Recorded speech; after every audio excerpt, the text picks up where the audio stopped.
Hello, and welcome to another episode of Boundless Body Radio. I'm your host, Casey Ruff, and today we have another amazing guest to introduce to you now. Graham Phillips is a registered pharmacist, fellow of the Royal Pharmaceutical Society, and the owner of I Heart Pharmacy Group, a multi-award-winning community pharmacy group based in Hertfordshire and Kent in the United Kingdom. After practicing pharmacy for over 35 years, Graham came to the conclusion that our pill for every ill approach to healthcare is fundamentally flawed. He is the founder of ProLongevity, a company that has been widely endorsed by leading medical scientists for providing a natural, drug-free way to save people's lives while also significantly reducing the risk of many life-limiting and also often fatal conditions such as type 2 diabetes, obesity, dementia, hypertension, liver disease, strokes, heart disease, and cancer. ProLongevity is based in St. Albans in Hertfordshire, England, and their practitioners are finding that in a matter of just weeks, their unique 5-step healthy lifestyle plan is revolutionizing people's access to better health in the United Kingdom. They help their patients to make lifelong changes with a combination of remote monitoring, precision nutrition tailored to the patient, and support with coaching from their health professionals. Graham Phillips, what an absolute honor it is to welcome you to Balanced Body Radio. Hi, Casey, and thank you for having me. I'm very excited to have a good chat with you. I've been following your podcasts and you've had everyone on, so I'm really honored to be included. Oh, man. Well, it's such an honor to host you. We have been very fortunate to talk to many wonderful people, including people that were very influential in your understanding, like Doctors Dave and Jen Unwin. And yeah, it's been a really fun journey. And you're one of these amazing people. I'm so glad you were able to stop by. And I'm a little bit sad because we were at the same low carbohydrate conference in Denver. We didn't get to meet in person. Yeah, it's very sad. So we'll have to put that right next time I'm in the States, or you're very welcome to come and visit over here and we'll buy you a pint of warm beer. That sounds great. I'm in. That sounds fantastic. Can you tell me a little bit about your experience at that conference? Can you tell me some of the things that you observed? Yeah, because we're all up against the system, right?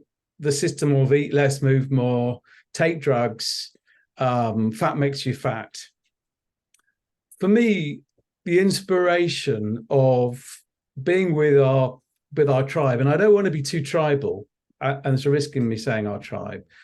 It's the chance of a group of us who are passionate about healthcare, realize that the health system is fundamentally failing, want to support each other, want to work together, and want to create an international collaboration.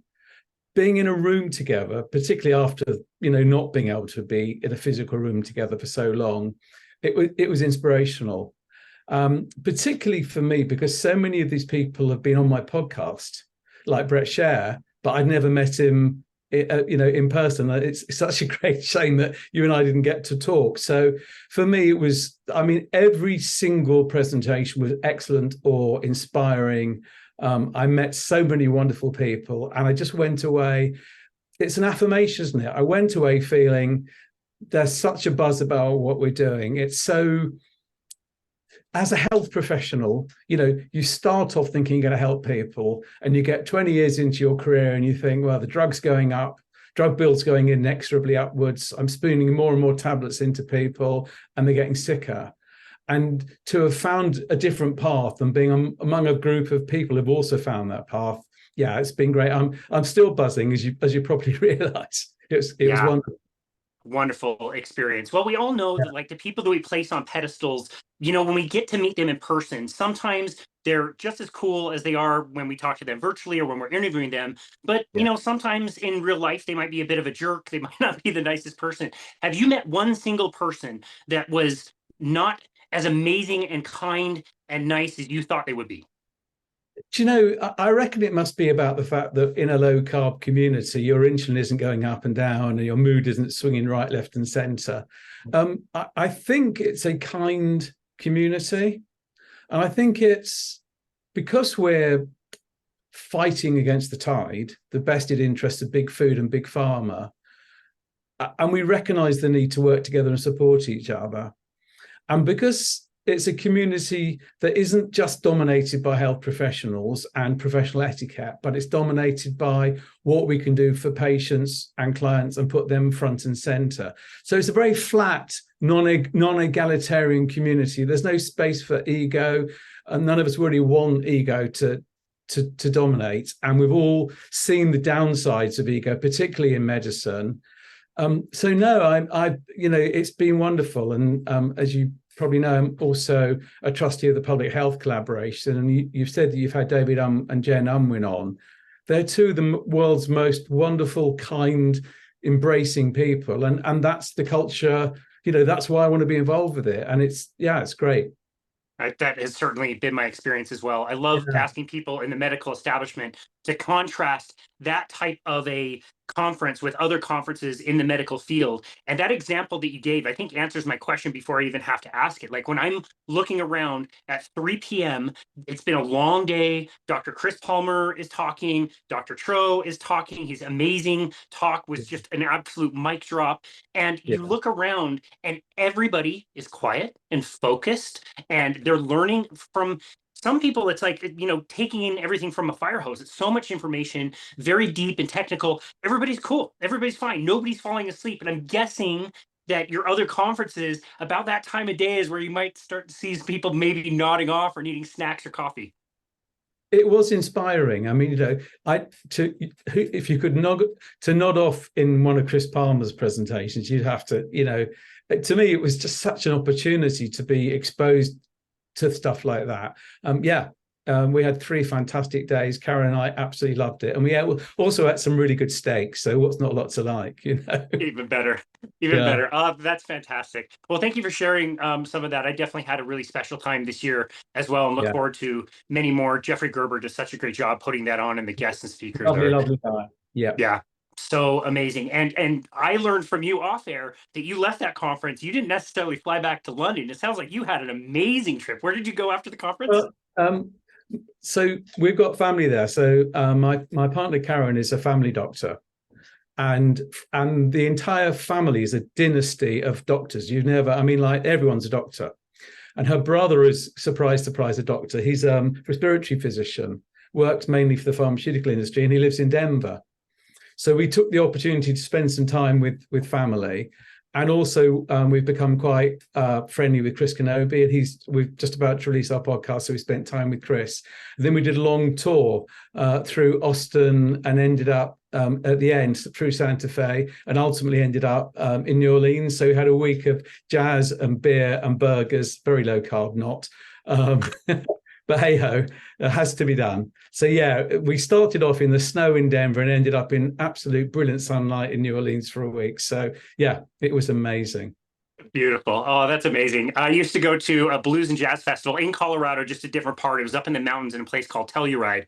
It was called the Blues and Brews Festival. And every Friday would be more like Austin style blues, and every Sunday would start out and would be more like New Orleans jazz. And to contrast the two styles, it's just so powerful on like a Sunday morning in this cathedral of mountains to have New Orleans jazz with the full band and everything is just unbelievable. Yeah, I'm a big jazz fan, so you can imagine it was wonderful. Yeah.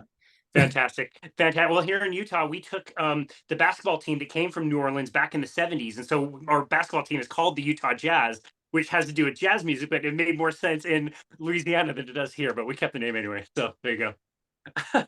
Well, thank you for sharing your experiences. I want to go back and kind of discover and uncover your personal story. How did you make your way through health? It's like you said earlier, like you get into this because you want to help people, but soon realize that might not be the reality of the situation.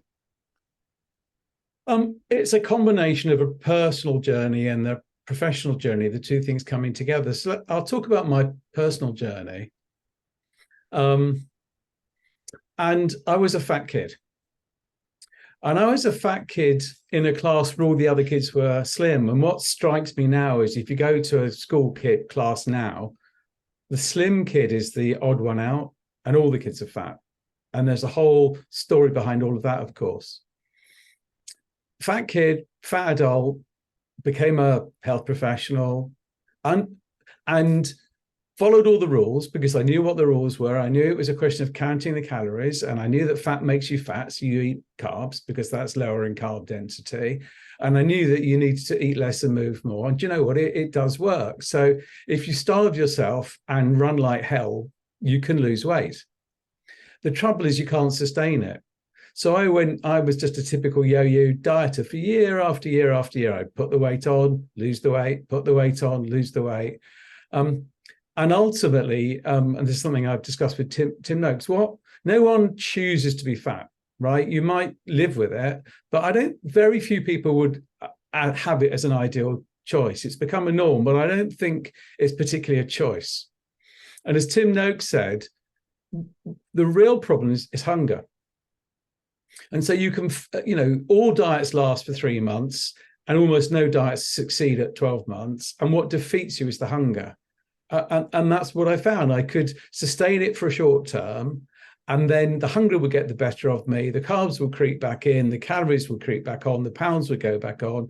And of course, over time, because of the effect it has on your metabolism gets slower and slower. So in the end, you're eating less and less, you're hungrier and hungrier, and you're getting fatter and fatter. So that was my life experience from, as I say, a young man up until probably my 40s. And there's a quite famous science program on BBC in the UK called Horizon. And I don't know whether you come across Dr. Michael Mosley. I don't know if he's as well known in the US. He's very well known in the UK and Oz. I don't know. I know the name. Yeah, I know the name.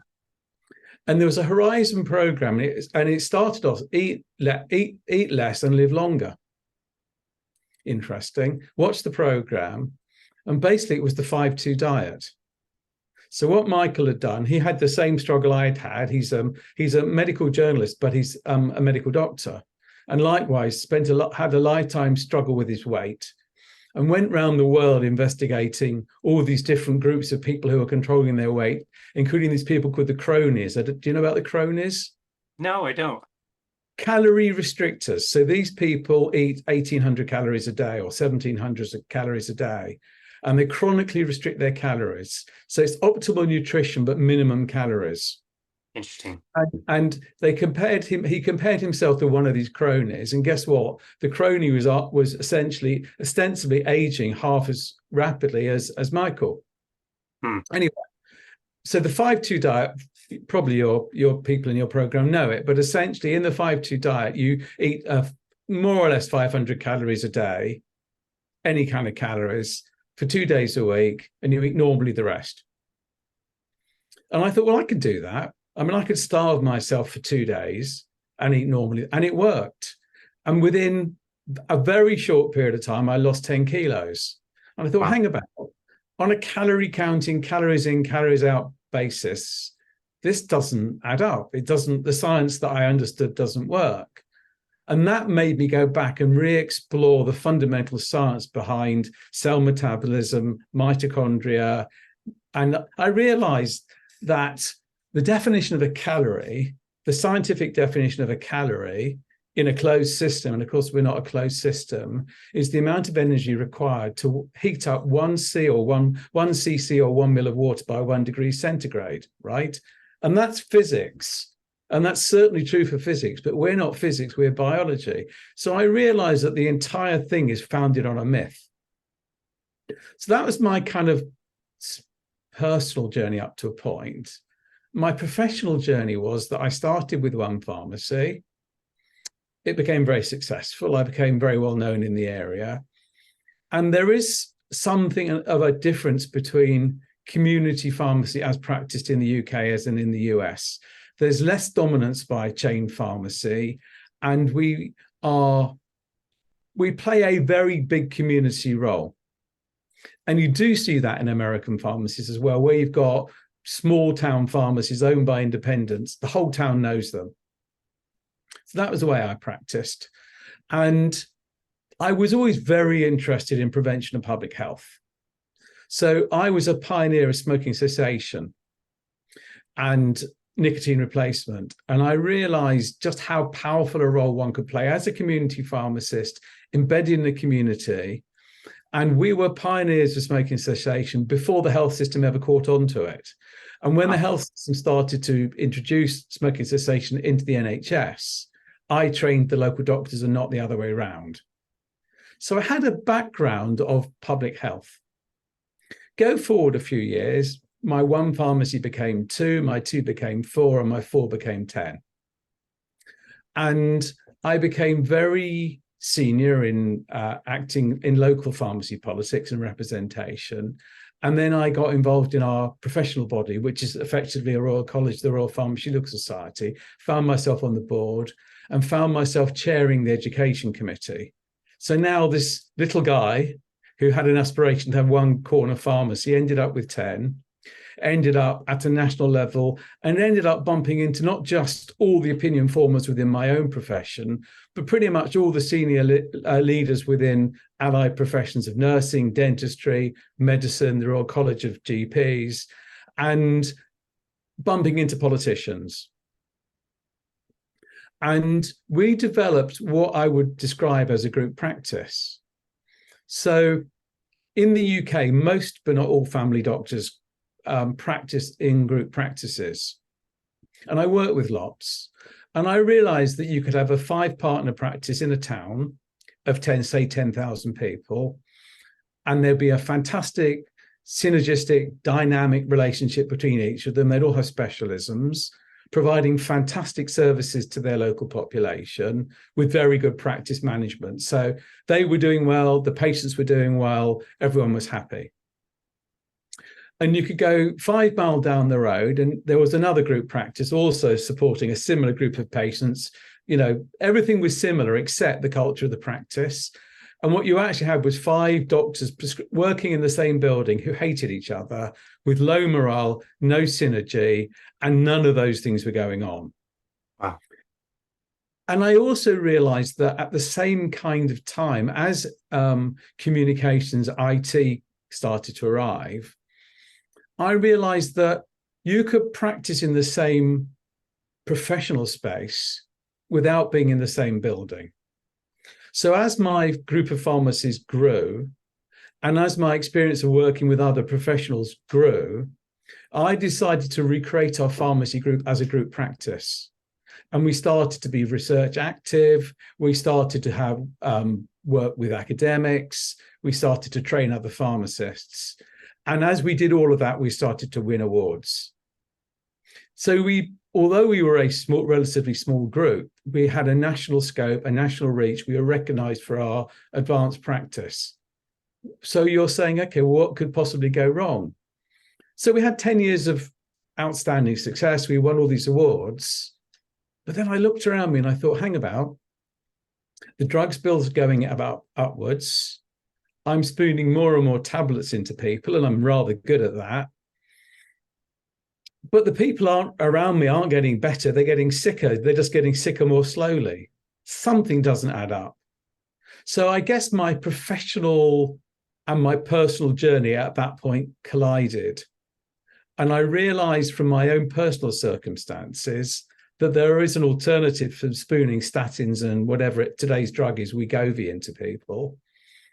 And I was fortunate at the time all these things started to take place. I started to bump into this community that's now become the public health collaboration. So I bumped into Asim Malhotra, who I call the crusading cardiologist, who's still a great friend. I bumped into David Unwin. And I seen this thing with the 5-2 diet and had experienced it. And I thought, I can do something here. And I realized that there's an alternative pathway. So put all this together. And at the same time as all these things took place, serendipitously, continual blood glucose monitors became available. And I realized that what spikes your sugar spikes your insulin, what spikes your insulin sets you off in the direction of metabolic syndrome. And I had a friend called Jeremy, and I can talk about Jeremy because he's on my website and I've got his permission to talk about it. Now, Jeremy was a multimillionaire entrepreneur in the healthcare space, but he had an engineering background. And by this stage, I'd known Jeremy for 20 years. We were both in our 40s. And Jeremy wasn't particularly overweight, but he'd been hypertensive for like 25 years. And Jeremy being Jeremy, he wasn't seeing the local family doctor. He was seeing all the leading people. So for 20 years, Jeremy been under the care of a leading cardiologist. And he would go back for his annual review year after year after year. And the cardiologist would say, add another dose, add another drug. And he was at the point now, they just added the 5th drug to Jeremy's regimen of medication. And it was controlling his blood pressure, in fairness, but he wasn't feeling great. And it was kind of inexorable. More drugs, more doses. It just it didn't feel great, and it wasn't great. So I said, Jem, with your engineering background and with a bit of my skill, why don't we just slap on a CGM and see what happens, a continual blood glucose monitor?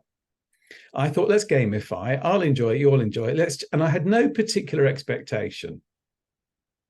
Next morning, big blood glucose spike. I sent him a WhatsApp. What do you have for breakfast? He said, oh, my normal all bran. I said, Jem, that's just sugar. Who knew back then? So he said, well, what the hell should I have for breakfast? I said, have an omelette, have an egg omelette one day, cheese omelette the next day, avocado. Anyway, long story short, within 4 weeks, he'd lost, let's say, 10 kilos. And he wasn't particularly overweight. But of course, he was still taking all these medications, and his blood pressure is now in his boots. So he said, what do I do? I said, well, look, Jeremy, I could do a medication review for you because that's what's pharmacist. But I said, you've been seeing this cardiologist. Go back and see the cardio. So it was another few weeks by the time he got to see his cardiologist. He'd now lost 12 kilos, I think, 15 kilos. So he's seen this guy for 20 years who's always added another dose or another drug for 20 years. And he says, I've never seen anything like this in my entire professional life. Halves his medication. We're now 3 or 4 years on. I think he's 23 kilos lighter. And the only drug he's taking is a statin. And the only reason he's taking that is I can't convince him he doesn't need it. Right.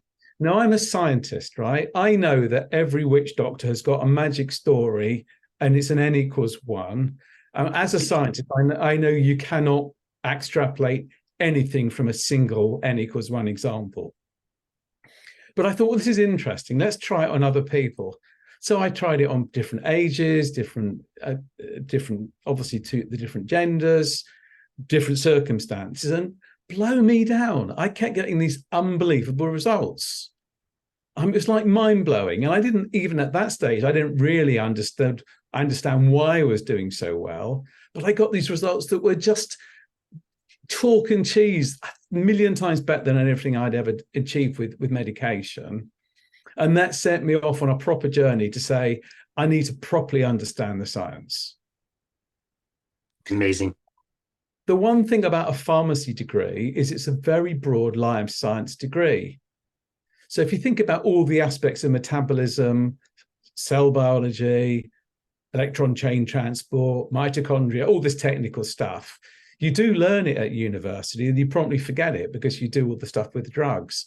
But it meant that I could go back and explore it right from the start. And having hated endocrinology when I was at university, I then became obsessed with it. And now, of course, I've now got a really complete understanding of what works, how it works, why it works. And we've created this program, ProLongevity, and I'm getting results like that all the time. And at least I now understand it, and it's reproducible. So I know that's a terribly long answer to a short question, but I hope you can, understand where I'm coming from. Absolutely. Thank you so much for sharing all of that. It's such a wonderful story. And you're so right about the N of 1 thing. And like if you see one here or there, like, no big deal. It doesn't really tell you anything. It's not a randomized controlled trial. It made a difference to that one person for sure. That's great. But now we're here, and it's not only that you have a mountain of people that you've seen this work for. I now have a mountain of people that I've seen this work for. Tro, Dr. Lenskis, the Fetkeys. You got all of these thousands of people that have their own mountains of N of 1 stories and people they work with. Like it's so frustrating to have spent so much time doing something that hardly works for anybody, but then to find something where it hardly doesn't work for anybody. Yeah, literally, we haven't had a single failure except in people who don't engage with the program. And I still regard that as a failure, because what did I not do for that person that meant they didn't engage when I know what the benefits are? But overwhelmingly, we get results. And obviously, over time, I've got better at it as I understood it, and I've got better at explaining it to people. I'm still blown away after 12 weeks to see the transformation of clients' lives after decades of illness and the light coming back on. And it's the most, as a health professional, despite all the other rewards that we've won, this blows me away, because it's just what I came into my profession to do. That's wonderful. I'm thinking back to Low Carb Denver, and there was a kind of controversial figure there, and he made a presentation, and it was all about, there's many different ways that you can control for weight loss. And he was only talking about weight loss in particular. And Yeah. he took the stage early in the day, and later on in the day, it was like we said, Dr. Chris Palmer, Dr. Tro. They're not just talking about weight management. They're talking about like heavy mental disorders and anxiety and depression and dementia and like all of these other things, cancer. Like there's so many other things that's not just weight control. Absolutely. And the biggest myth, I guess, I mean, there's many food myths out there. Lies my doctor told me, as Ken Berry would put it. The biggest myth is that it's all about your weight. And actually, the relationship, there is a correlation between poor health and weight gain, but it's a pretty poor correlation, which explains why you get people who are pretty overweight but perfectly metabolically healthy. And that's not the group I worry about. The group I worry about are slim, apparently fit, middle-aged men who look fantastic on the outside, and they're on fire on the inside.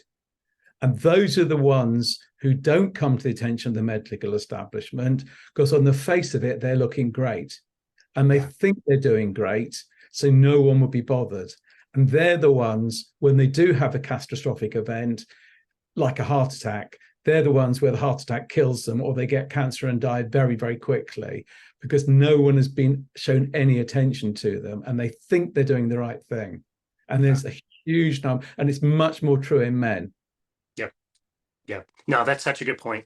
I want to make sure we go back and highlight this. You and I came to the same conclusions about the difference between calorie restriction and time restricted eating. I was using metabolic carts to be able to validate this. And we knew over the years, if you eat less calories, we could measure that your metabolic rate would be lower. You would drop it. And so effectively doing exactly what you said you were told to do, and all of us were told to do, it's not unlike getting onto a treadmill that's always going faster and faster. Like you can keep up for a while, but eventually it's going to dump you out. And the things that you did to lose the weight caused the weight loss on the back end, because you did what you said, drop your metabolic rate.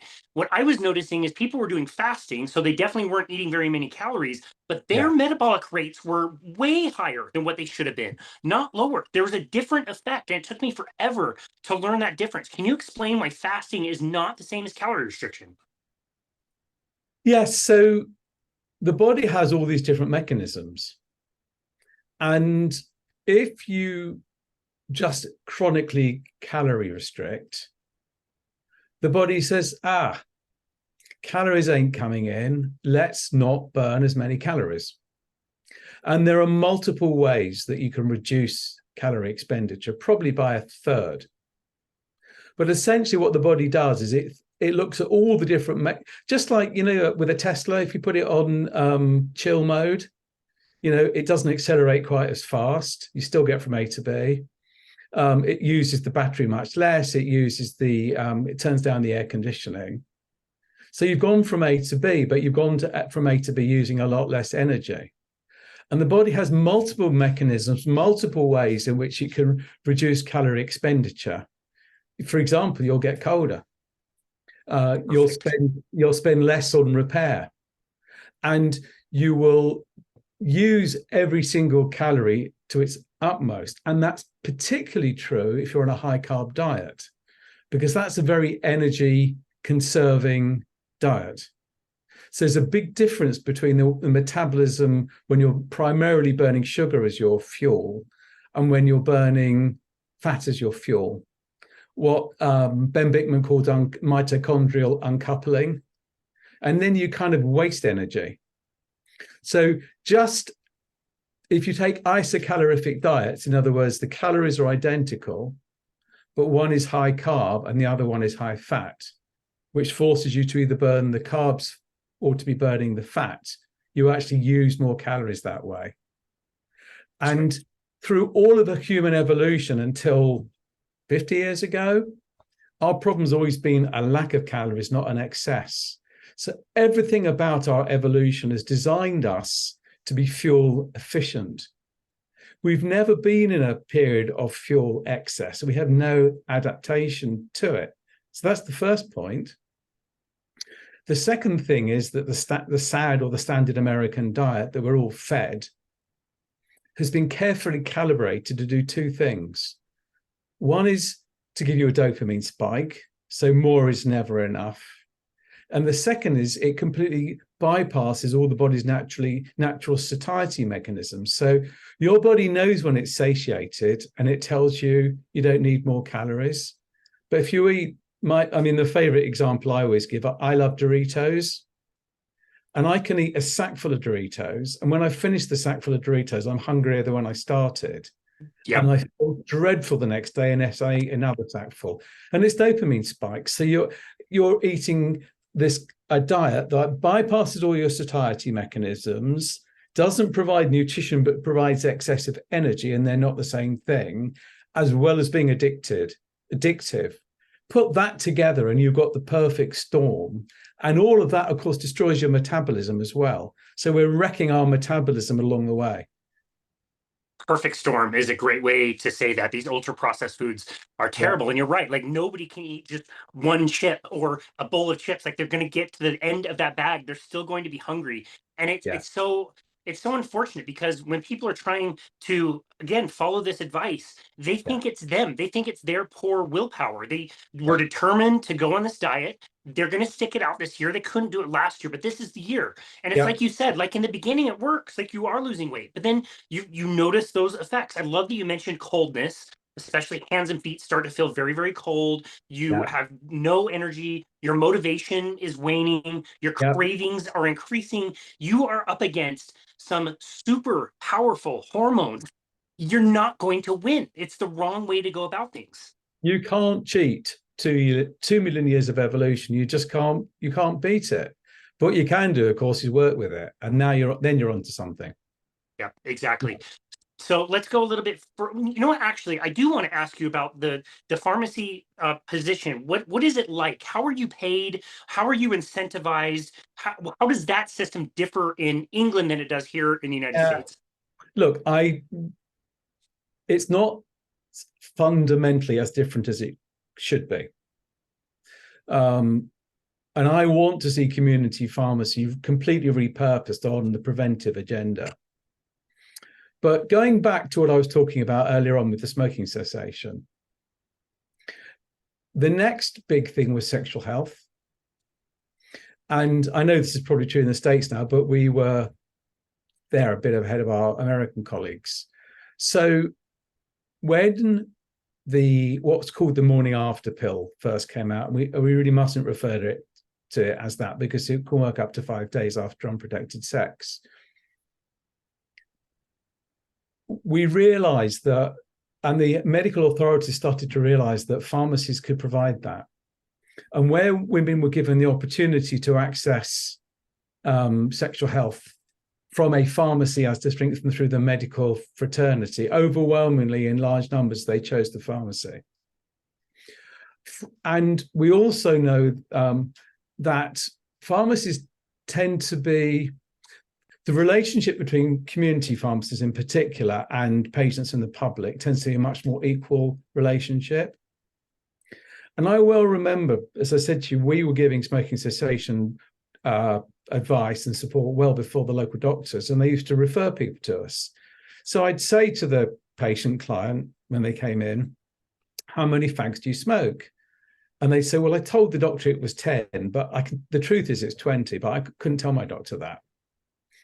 And so there's this peer-to-peer, very equal relationship between patients and the pharmacist, whereas the relationship between doctors and the pharmacist has been characterized as parent-child.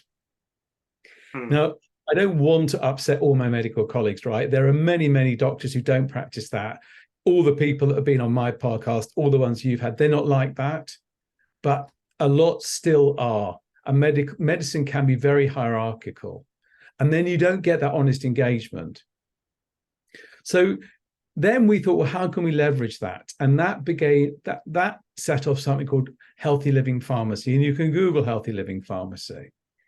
And it started off in a town called Portsmouth, where there were very high levels of health inequality, lots of sick people, and a shortage of doctors.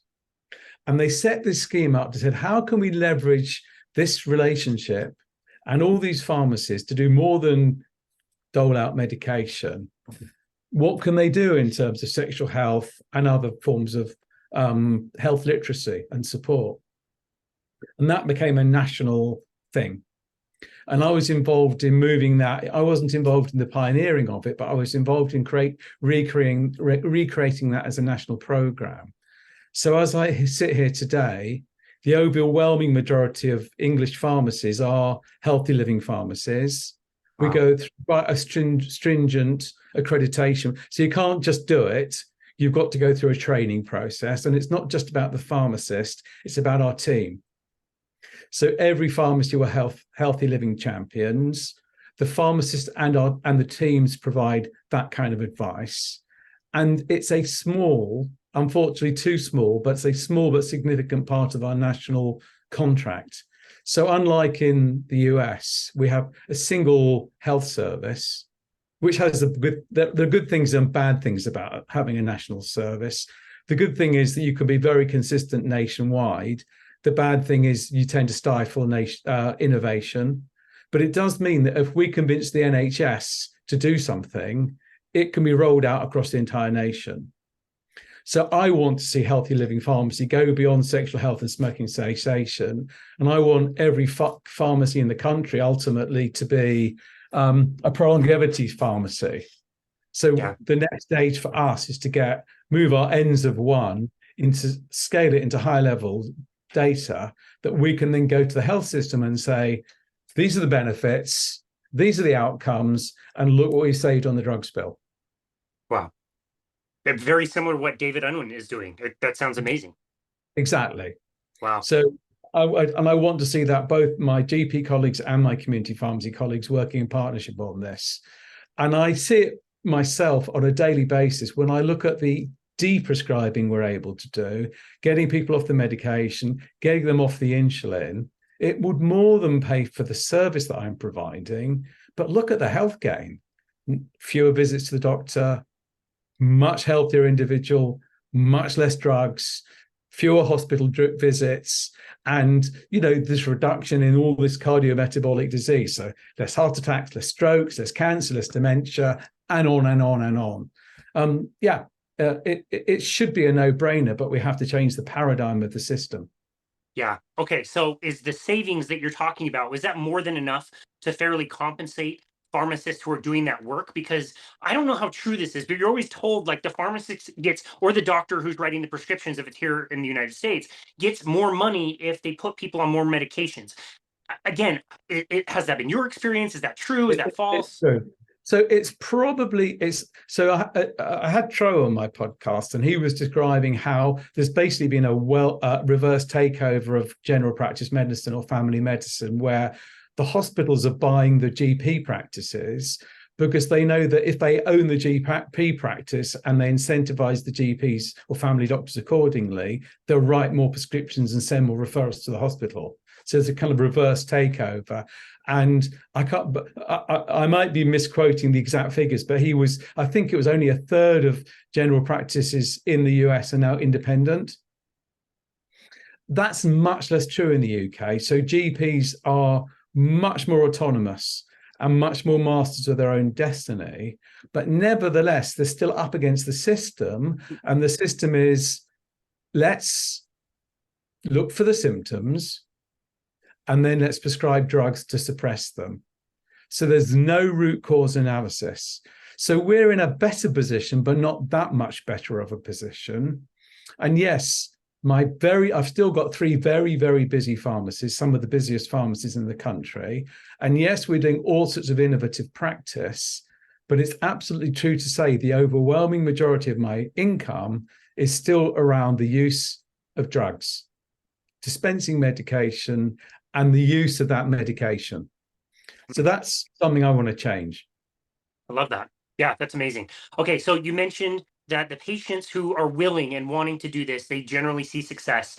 Yeah. What would the percentage be? Like if you have adequate amount of time and you feel like the person is engaged enough at least to listen to you, what percentage of people say, you know what, Graham, that sounds great, but no thank you, just write the script for me so I can go about my merry way and keep eating my Doritos. What's the split? Well, it's very interesting. And actually, I think I would quote David Unwin here, because he always offers people, he's in the position to offer them the choice. And he says at least 2/3, if not 3/4, would rather engage in a lifestyle intervention. Wow. I think overwhelmingly people don't want to take medicines. And all the evidence is that that's the case, because when you write prescriptions for people, invariably they don't take them. So if you take one of the services we have in the UK is the new medicine service. Of a new medicine that's prescribed for a patient, and that's usually the most expensive one, 10% of people never take the first dose. But they don't tell the doctor. They keep going back to the GP and requesting more prescriptions because they're keeping the doctor happy, they think. So you've got all of the costs and literally none of the benefits. So 10% don't take the first dose. Within 3 months, 1/3 of people have stopped taking it completely, but they carry on collecting their medicines. So we know that basically people don't want to take medicines, but the system doesn't really offer them alternatives. If at scale we offered people time and the alternatives, we could free up practitioners' time and we could free up the cost from the drugs bill in that way. So wow. And the drugs bill, remember in the US, the per capita spend on medicine is 4 times higher than it is in the UK. So we're efficient, right? So your drugs bill, the drugs in America, for reasons that we can discuss if you want, are far, far, far more expensive than the same drugs in the UK. So the savings commensurate would be on a different scale. The potential is huge. Yeah. Wow.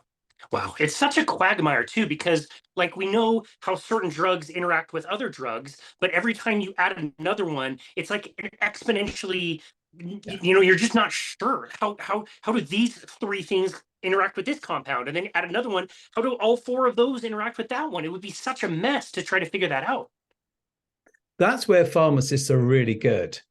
And in the UK, most GP practices now have a pharmacist attached to the practice, not dispensing, but they're there rationalizing the medication. So they're very good at that, but they're not changing the paradigm. They just optimize. So we've got the wrong paradigm. They're optimizing the wrong paradigm, but they're not changing it. Yeah. I want them to change the paradigm. I love that. I think about our mutual friend, Corey Jenks. We've had him on the show. Yeah. He was a wonderful MC of Low Carb Denver, by the way. He did a Yeah. great job. Very good, engaging, very funny. And he's Yeah. in a unique position that he does get to write the prescriptions. I spent a few years living in Brazil, and at least back then, it's been 20 years, but at least back then, I remember that you'd go, if you needed something, you wouldn't go to your medical doctor to get a prescription. You go to the pharmacist because they know the most about the drugs and the chemicals. And I always thought it was a little strange that we didn't have that same setup here, where the doctor hardly has time to see anybody. He might not only know a certain drug from a mouse pad he was given by a drug rep or something, and he's expected to try to figure out what drugs are best and how they're going to react to each other. It doesn't make sense. So we have something called NICE, the National Institute of Clinical Excellence. So generally speaking, our prescribers follow national protocols. So they're best practice, best evidence. So we are very rational about our use of medication within the paradigm that's the wrong paradigm. That's why we're so efficient with the use of medication. But no one is challenging the paradigm, except some of us are now. People like David Unwin, people like the entire public health collaboration and all of us practitioners who realize, I think it was possibly, I can't remember if it was Gary Fettke said that once you practice like that, you can't, once you see it, you can't unsee it. And I do lots of talks for GPs, as you know, David does. And the next step for me is to give the same talks to my pharmacist colleagues, because there's nothing inherently in the nature of pharmacists that we want to be spooning medication into people. We're not really comfortable about it, but the system doesn't give us the alternative and doesn't remunerate us for the alternative. But where you give people that alternative, or you free them up in the way that I've been freed up, it's fantastic. So yeah, opportunity. That's amazing. So on that note, changing the paradigm, you started ProLongevity. What other ways, we mentioned some of them in the introduction, but what are some of the ways that you are seeking to do that? It sounds like you're leveraging different technologies. We mentioned precision nutrition that's customized for each individual. Tell us about how that kind of stuff works. Yeah, I'll do that. And then perhaps I'll give you a couple of examples just to make it real. Great. So our starting point is two things. The first thing is data.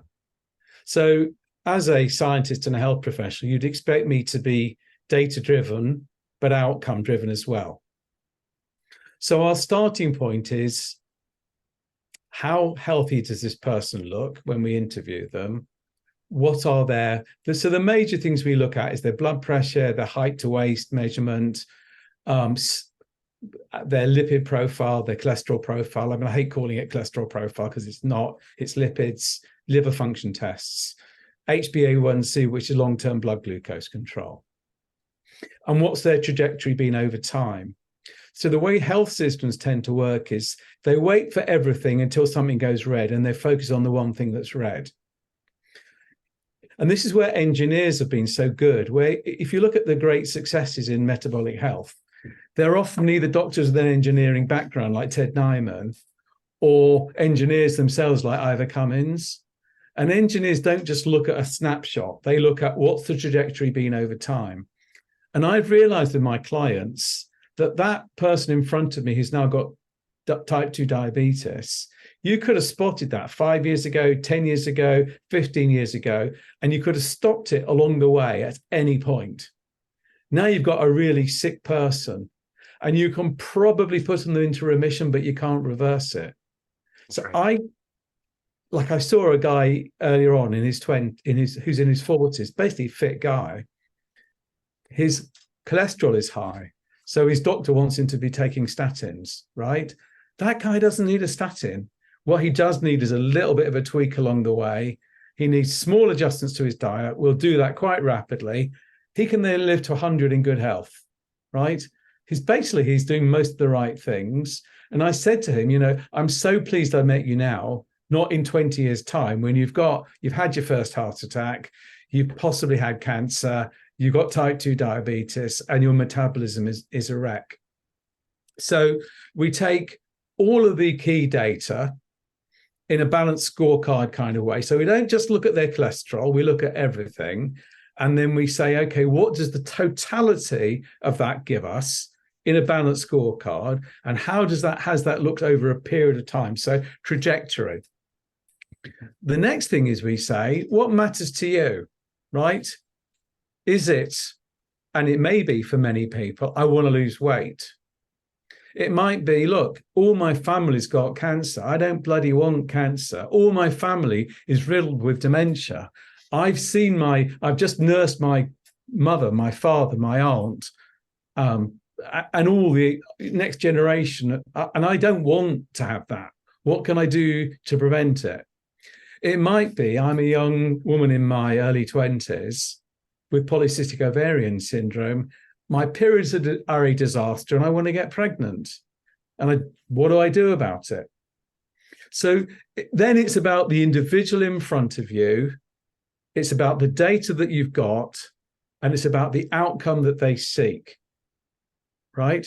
And then I bring together the data and I bring to get the outcome that they want, not I'm imposing on them the outcome that they want. And I might start by saying, let's start with your sleep that no one's ever discussed with you, right? Never thought about that. You're only sleeping 6 hours a night. Actually, that's the most important thing. Let's start with that. So then there's a negotiation with, this is where you want to go. This is how I believe I can get you there at the least cost, in the most direct way with the least pain. So let's be on a journey together. Graham, the problem is it's too logical. It's just too logical. It makes so much sense. Yeah. What do you want? What's your goal? How do we get there? Yeah. But the health system doesn't work like that. The health system works with, oh, your cholesterol's too high, take a statin. And that's it. Your HbA1c is too high, take metformin. No, that's not work, right? Or you're a bit overweight. The latest big thing is Wegovy. No root cause analysis, none, zero. And no healthcare professionals are trained in the root causes of cardiometabolic disease. None of us. So those of us who are in this space are all self-taught. And the example I gave, and you may know this, Casey, the first recorded heart attack in the entire world's medical literature, and I learned this from Chris Kenobi, who I know has been on your podcast, was just over 100 years ago, right? So 100 plus years ago, there were no heart attacks, like none. People did have heart problems, but they were infection, right? There was almost no dementia. People were not obese, and the percentage of and the type 2 diabetes was vanishingly small. And when the first guy, and I've forgotten his name, but when the first presentation at a medical conference about a heart attack, everyone said, so what? Nobody's having these things. Why would we be bothered, right? 100 years on, and heart attacks are the single major cause of death in almost the entire developed world. What happened in 100 years? And why is no one asking the question, why has this happened in 100 years? Is the answer another drug? What's the root cause? So I'm fascinated with root causes, and I'm fascinated with living to a ripe old age in really good health. That's what drives me. And that's why we called it ProLongevity, not reverse diabetes. Because the answer isn't not just developing these non-communicable diseases. It goes much beyond that. Yep.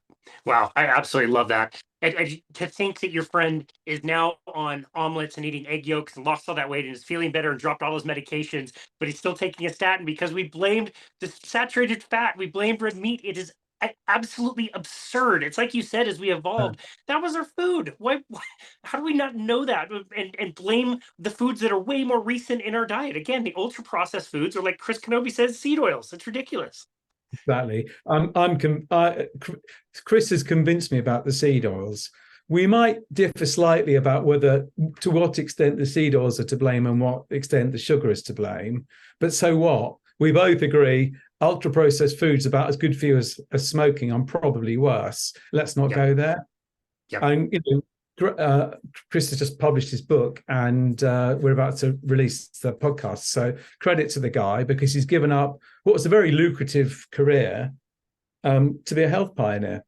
Yep, that's right. And he actually trained himself in public speaking. I'm not sure if you knew this. When I met him at Low Carb Denver 2020, he had this amazing presentation. I got to meet him. I told him, like, wow, you're really good at presenting. He's like, if you'd have seen me 3 or 4 years ago, I was a disaster. He taught himself how to present so that he could get his message out there to more people. What an amazing skill to acquire. Yeah, and same with me. I'd never really presented, and I'd never done podcasts, but I realized that I need to communicate. This is too important to just, that's why we've tried to make it sort of a national program, because I could individually treat a few thousand people a year and make a living out of it. That's not going to change the paradigm. If I'm going to change the paradigm, I need to take my profession with me.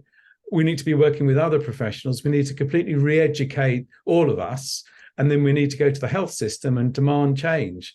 And we need to do that working, as a social movement. And that is where the public health collaboration is so important. Yeah, such a great point. I absolutely love that. And he surprised me when he said that he had to train himself to be good at public speaking. And you just surprised me by saying you had to train yourself to do presentations, to do the podcast. Well done. Your podcast is fantastic. You do a great job as the host of the show. And I've heard you as a guest on other people's show. You do such an awesome job. I do want to go back to your own personal diet, which I was going to ask about a little bit earlier. It's interesting that you found kind of more of the fasting than you found low carb. Quite often it's the opposite, that you find, low carbohydrate, and then you're able to go weirdly long amounts of time without Yeah, needing food. So you kind of, back into fasting essentially. So yeah, what is your diet like today, and how has that evolved over time? yeah. So I'm semi-carnivore. I'm not carnivore all the time, but I'm pretty much permanently low carb. So on a daily basis, pretty much no carbs in my life. Generally speaking, I eat one small meal a day and one big meal a day. At the weekend, we had a lovely weekend away. I mean, and very unusually for us, we had a Japanese meal. And I'm wearing my continual blood glucose monitor. And I knew I'd gone off piste. So, and unusually for us, we drank like 2 or 3 glasses of wine, which is very rare for us to drink more than a glass. What's interesting is I had a small blood glucose spike and I fell asleep. And overnight, I can now see, looking retrospectively, my blood glucose and my body, you can see my body struggling for control for more or less 15 hours. Wow. So I know it's not healthy, and I can objectively see that. I do that maybe once or twice a year as a special treat. Most of the time, I'm basically eating a fairly high protein, medium fat, very low carb diet. Most of the time, I'm not anti-alcohol, but I know alcohol wrecks your sleep.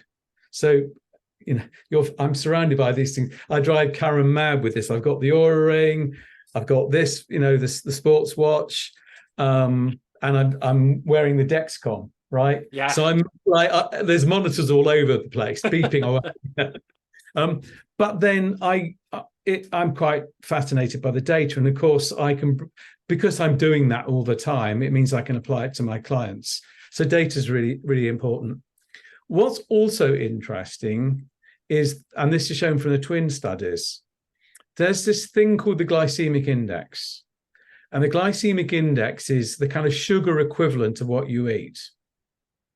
So if you eat a banana or an apple or a McDonald's or a Japanese meal, what's the glycemic response compared with a certain number of spoonfuls of sugar? And that's an average. But that's only a fraction of the story. So that's an average across 1,000 people. But there's an important concept in healthcare called the bell-shaped curve. And if you're on that side of the curve or that side of the curve, your individual glycemic response can be equal and opposite. And I see this all the time when I'm looking after couples. So they will eat an identical meal and get a completely different glycemic response. And what we don't talk enough about is the role of the microbiota, the bugs in our gut. And they are a major determinant of our energy consumption, of our vitamins, our well-being, our immune systems, but also a huge determinant of our glycemic response. And that's why a one-size-fits-all low-carb diet doesn't work for everyone.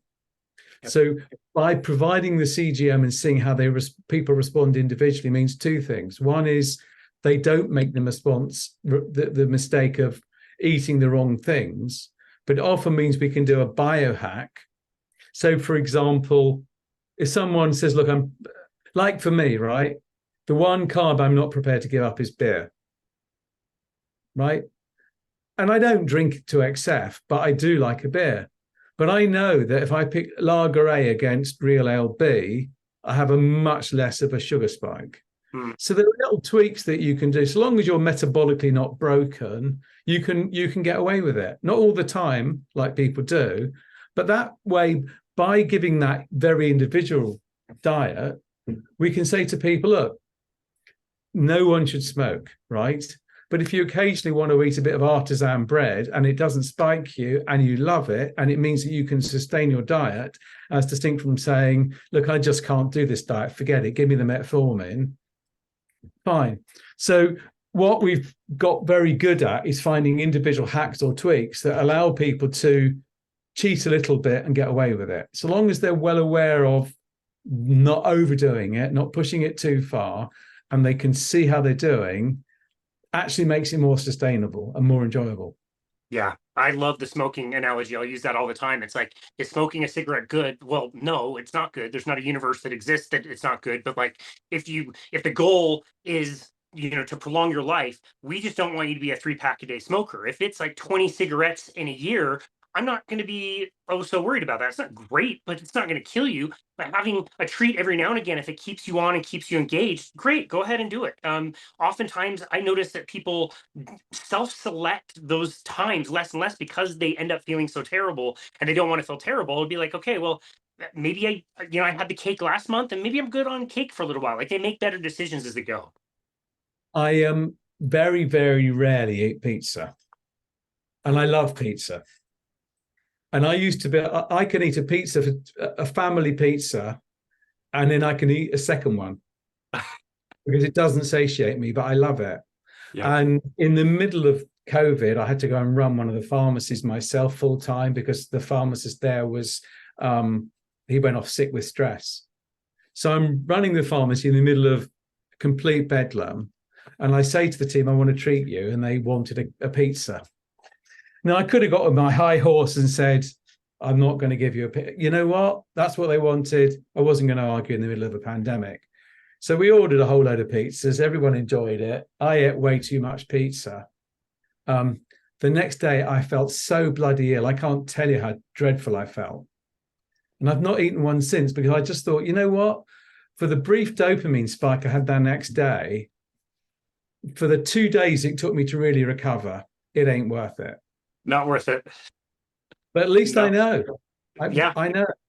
Yep, totally. No, for me, it's sugar. If I go off my carnivore, I remember 2 years ago, I ate a pie. I couldn't stop myself from eating the pie, and my anxiety came back. I just started spinning. It took a good day and a half to get rid of it. And it was so awful that it's like, okay, well, you know what? I can stick with steak and eggs, and I think I'll be perfectly happy. Thank you very much. Yeah. It's not worth it. So, this is what I say to clients, look, so long as you're making a fully educated adult decision and you know what the benefits or risks are, fine. So, if we go to a really good French restaurant and there's a fantastic dessert and some artisan bread, and we might do that twice a year, I'm going to have everything on, right? The lot. But I do it twice a year. Yep. It's not going to kill me, and I love it. And I don't Yep. feel deprived. Yep. But I'm not going to go to that restaurant and just eat some steak and nothing else. Yep. But mostly when we go out, we'll eat steak, and I love it. It's fantastic. Yeah. Graham, this has been an amazing conversation. I've really learned a lot from you and I've loved following you. I can't wait to hopefully see you in person at one of these conferences coming up soon, whether you come back over here or I go over there. I would love to check out the public health collaboration show that you guys did a few months ago. Just looks absolutely wonderful. For now, where can people go to find you and connect with you and your work? So if you go to the website, prolongevity.co.uk, or just think of the word longevity with pro in front of it and you'll find me. If you Google Graham Phillips pharmacist, it will come up.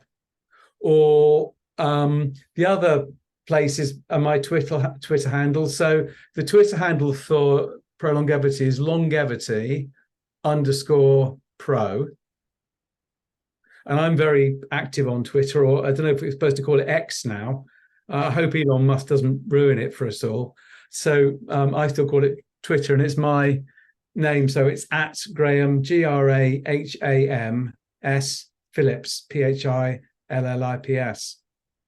Yeah, excellent. We'll tag that all in the show notes. I agree with you. I'm not ready to call it X. And I was just talking to Brad and Maggie Jones about what are we calling posts now? I guess they are called posts and not tweets. Tweets are so much better. Like, it fits so much better. Yeah. Good luck, Elon.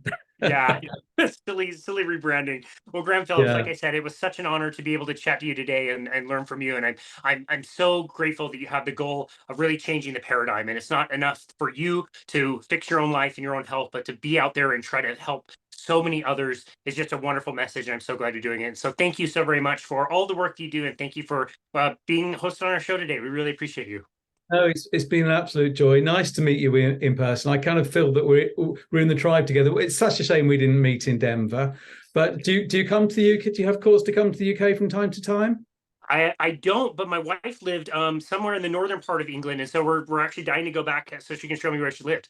Right. Well, you definitely need to come over. We'll meet. You'll get to meet the Unwins. Maybe come to the Public Health Collaboration Conference next May, which is going to be in London somewhere. And come and meet us all, and we'll look after you. That sounds amazing, and we can have a pint of warm beer as well.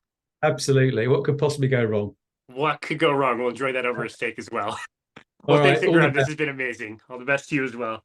And this has been another episode of Boundless Body Radio.